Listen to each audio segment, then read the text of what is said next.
Hi, and welcome to another edition of Focus St. Charles County. I'm Scott Drochnik. Thank you so much for joining us. Community safety is very important in St. Charles County, especially when it comes to protecting lives and property. That's why St. Charles County government has the Division of Emergency Management.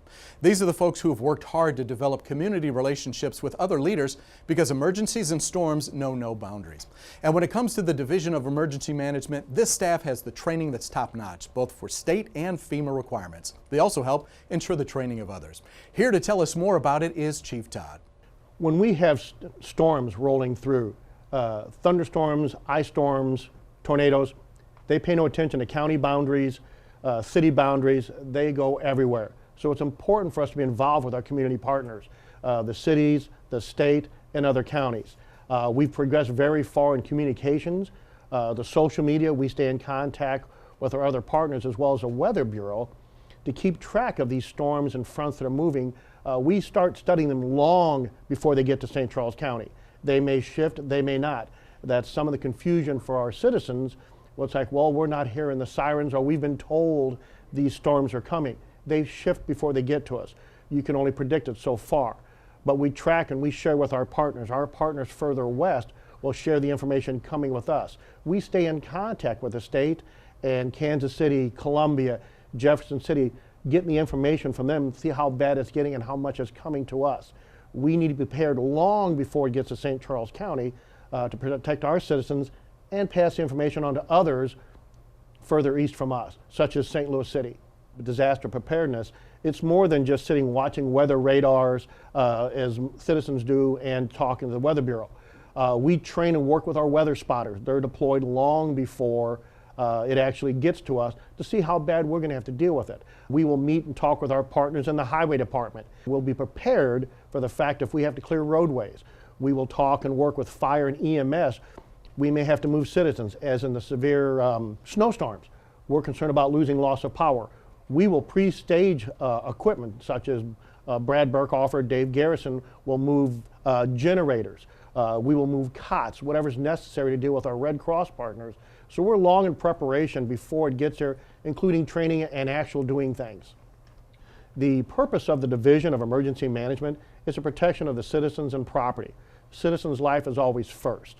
And we exist to keep the county government informed and our citizens to work in cooperation with everyone to provide safety for the public and our government. We have multiple levels of staffing, and all the employees and members of the team are all trained to meet the standards required by the state and FEMA. Everyone on board has the professional development series, which it's a milestone for us, and others have moved on to the advanced series. But we train constantly, and everyone has a mission, but everyone is cross-trained with other partners because depending on the situation, we may all be moving in and hauling sandbags to different locations. And besides training with ourselves, we ensure training for others so they meet the same levels of protection and dedication for the citizens of St. Charles County. We are always looking for volunteers, people that have retired or people that have time on their hands. We are always looking for volunteers. We will assist in the training, but it's all about all of us working together in disasters. Chief Todd, thank you so much for that great overview of the Division of Emergency Management. Well, folks, now we're going to dig in a little bit deeper and get into some of the details, and specifically start with the EOC, which stands for the Emergency Operations Center. It's maintained by the division, and it is literally the nerve center when it comes to disaster preparedness.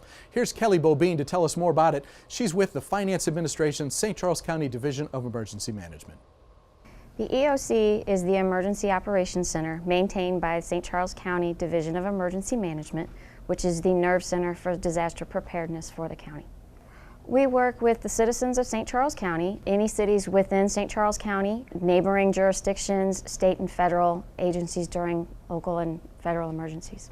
The Emergency Operations Center maintains and collects data so we can provide a clear, concise picture to the county executive so he can draw a quick conclusion as to what's going on within the county. We also are able to do cable broadcast interruptions, and we maintain the outdoor warning system to be able to provide warnings and public information to all the county residents.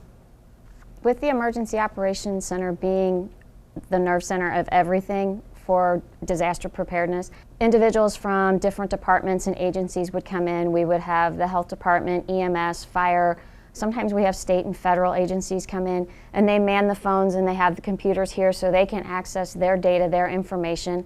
We also have a smart board which we recently acquired to help us with managing disaster preparedness and being able to get information correlated and gathered more quickly.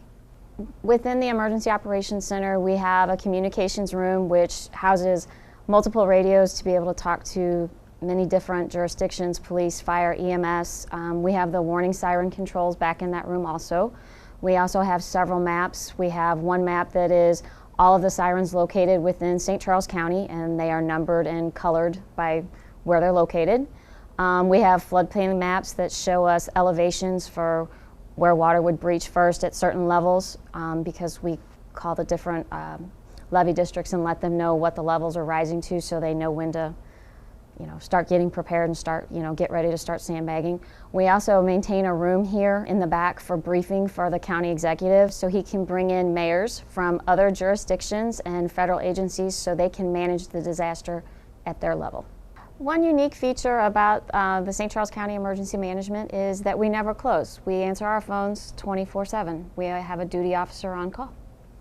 If you're interested in finding out more information on emergency preparedness or have any questions, you can visit our website at www.sccmo.org. Kelly, that's great information, and I'm sure we've got more to hear, so don't go away. When we return, additional details about the Division of Emergency Management.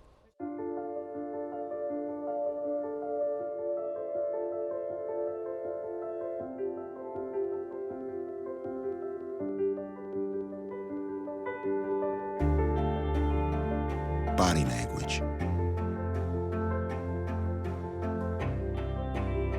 Without saying a word, it can tell you so much.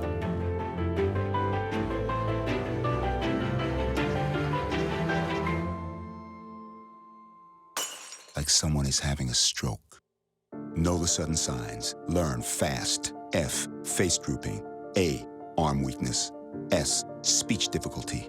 T, time. Time to call 911 immediately. The sooner they get to the hospital, the sooner they'll get treatment. And that can make a remarkable difference in their recovery. Learn the body language, the sudden signs, and spot a stroke fast. How you doing? My name's Steve. My family's lived in this neighborhood for years. Recently, things got so tight, we had to go to our local food bank for help. I lost a lot of sleep worrying about what the neighbors might think. That is until I saw them there, too. How'd I do, Steve? A little stiff. You could have done a little better. What? Come on. I have an Academy Award. Yeah, but not for playing me. Play a role in ending hunger. Visit feedingamerica.org/hunger and find your local food bank. Michael Adams? Here. Michael Adams? Here. Michael Adams.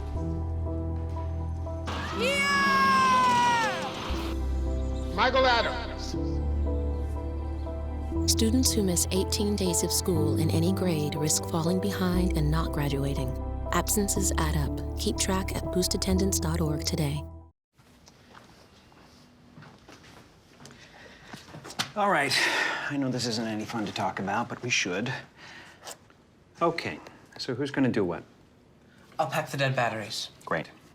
I'll only put what I don't need into a duffel bag. Perfect. That's totally unhelpful. No problem. Meanwhile, I will try to comfort everyone by speaking in a calm voice. And I'll try to get the generator going without any gas.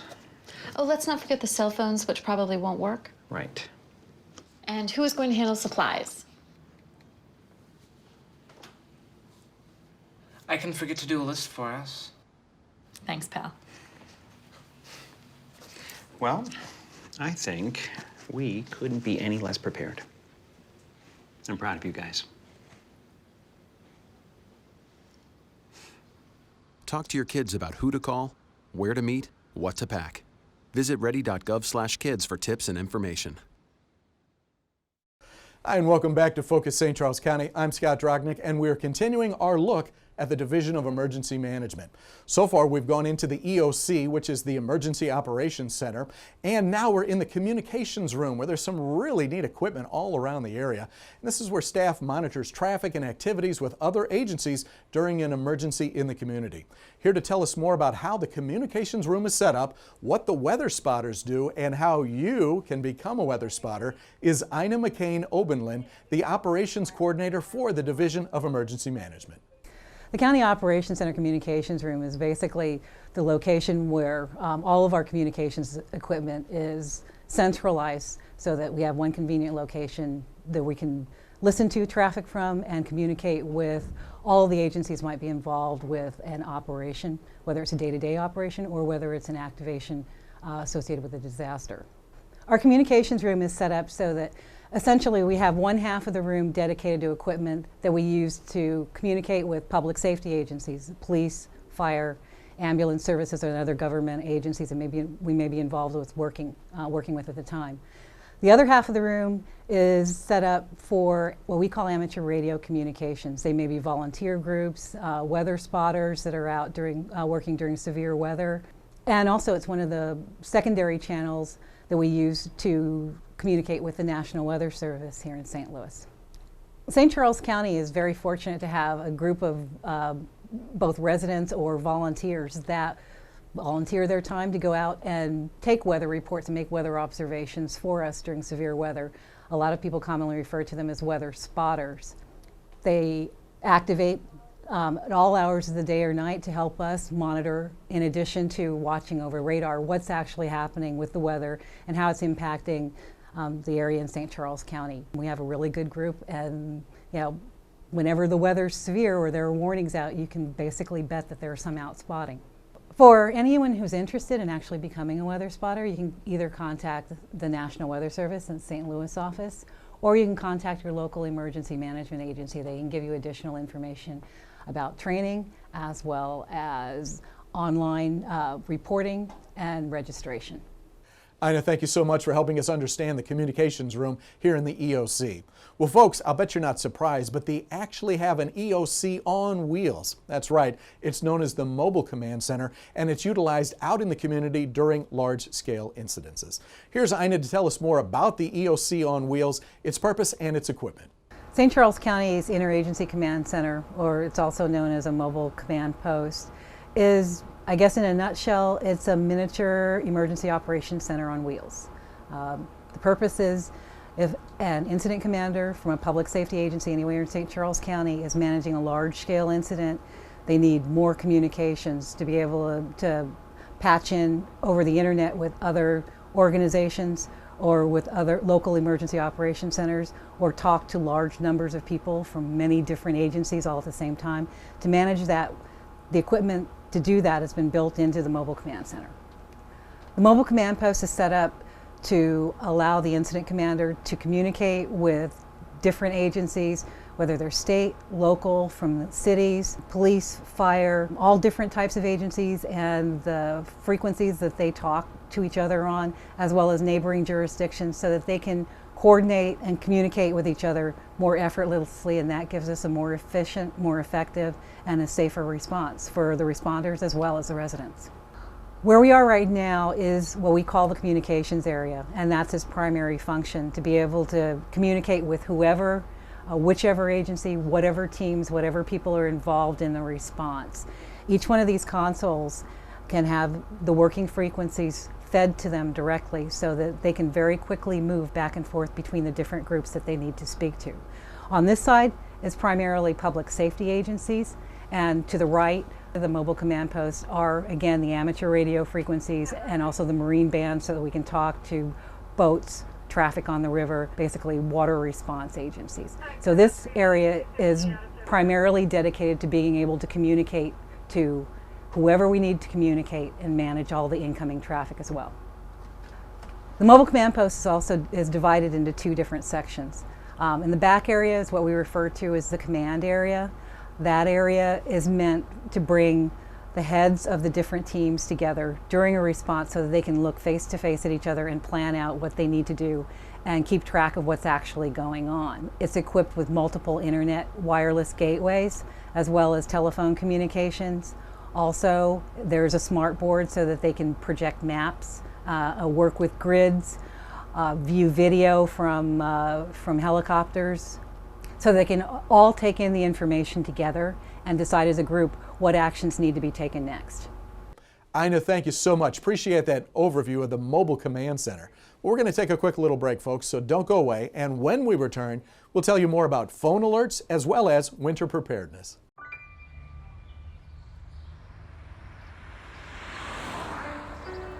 It's harder whenever there's a bigger group.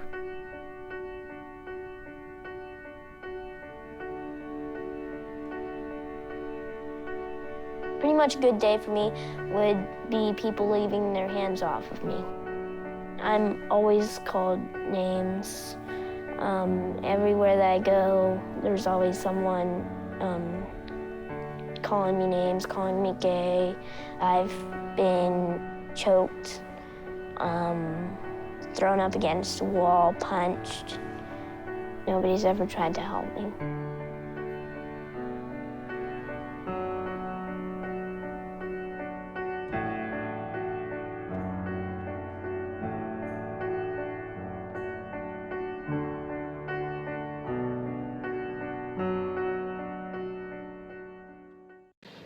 Bethany Ann Doak.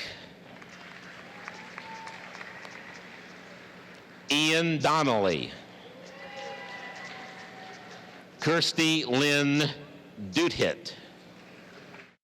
Can you help me with this? My new dad teaches me all kinds of stuff. Sure. He helps me with homework. That would be 3.6795. Thanks. Yep. He helps me with my decision making. I wouldn't use this one. Ever. And he's even teaching me how to drive. And that's why cars have bumpers. I'm learning so much. You don't have to be perfect to be a perfect parent. Thousands of kids in foster care will take you just as you are. Get your ass. You're not in here. Yes, I am. Move. Give it to him hard. No. Every day, kids witness bullying. Why you stab me with it? No. They want to help, Ow. but don't know how. Teach your kids how to be more than a bystander. Visit stopbullying.gov.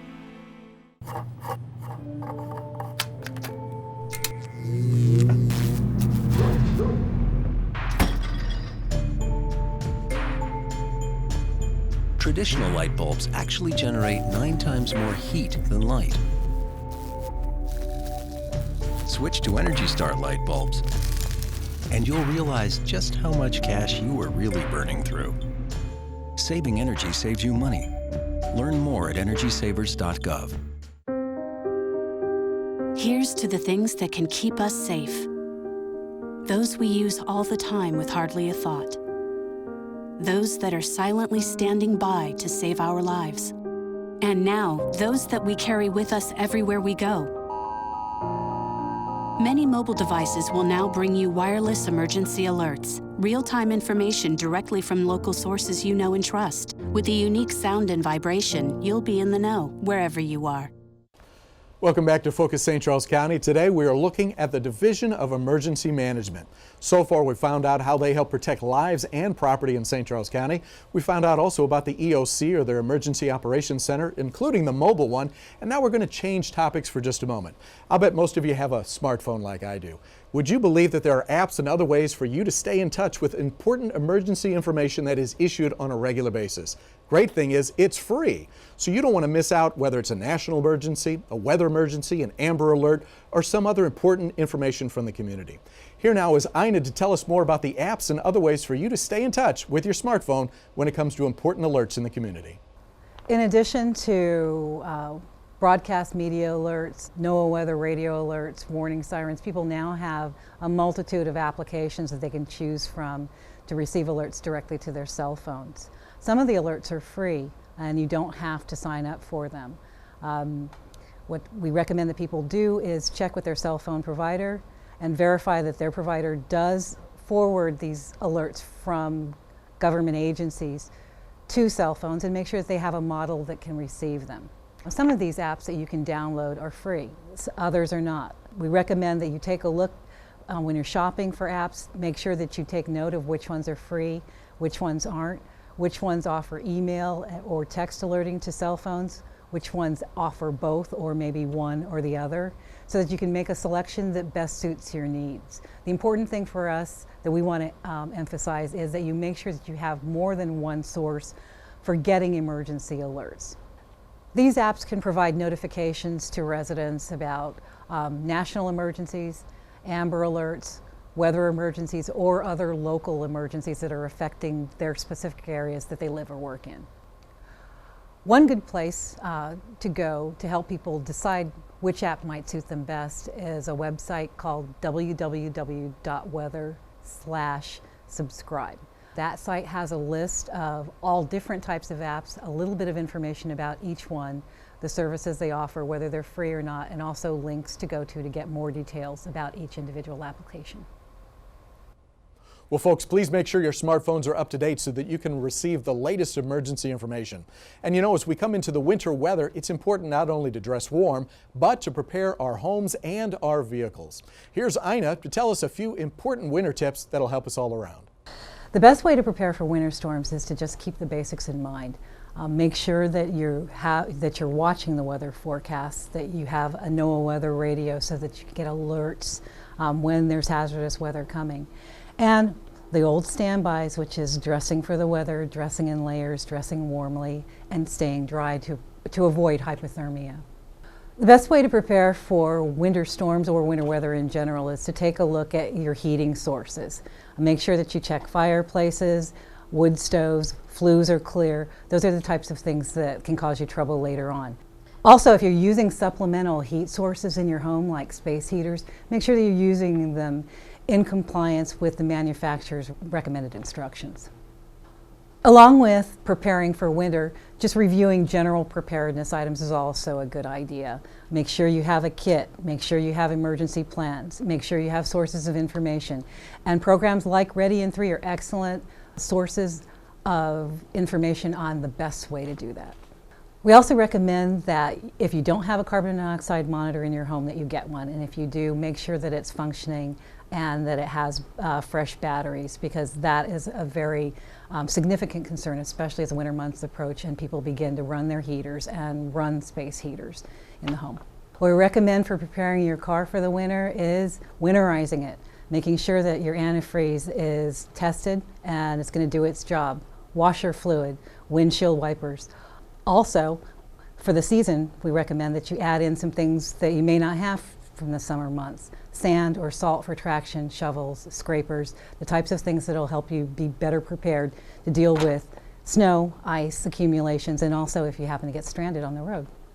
For winter driving, probably one of the most important tips that we can give is if you don't have to drive during winter conditions, then just avoid it and stay home. If you do have to drive in winter conditions, please slow down. Give yourself room to react. Give yourself room to make mistakes. Give yourself room to avoid other people's mistakes.